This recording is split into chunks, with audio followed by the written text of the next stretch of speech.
Apeng, 2 Betamax. Pag naisaw. Anin.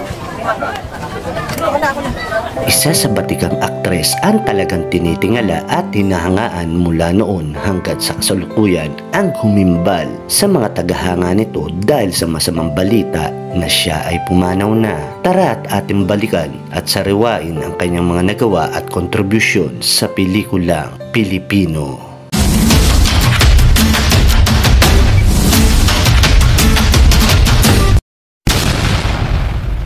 Siya ay si Mary Jane Santa Ana Gac o mas kilala natin bilang si Jacqueline Jose. Ipinanganak noong October 21, 1964 sa Angeles, Pampanga.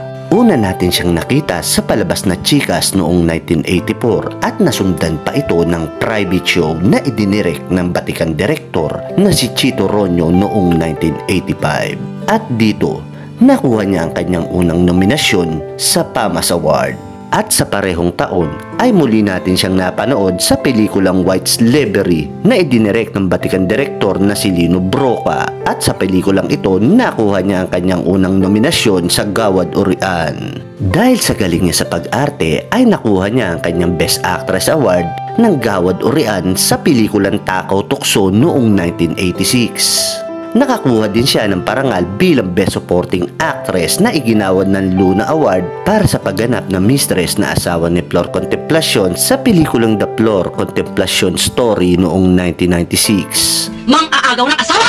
Huwag kang gasinong magalit sa akin. Alam ko naman ang kasalanan ko at tanggap ko.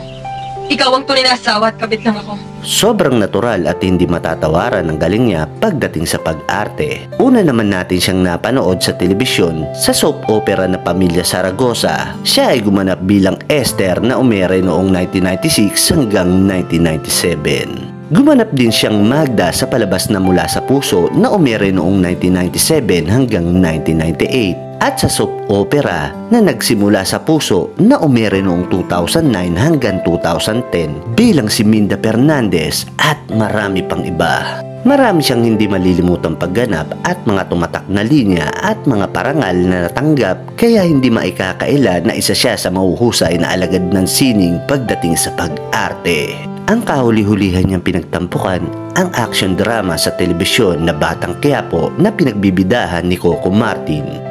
Marami ang nabigla at nalungkot nang lumabas ang balita na pumanaw na ang batikang aktres.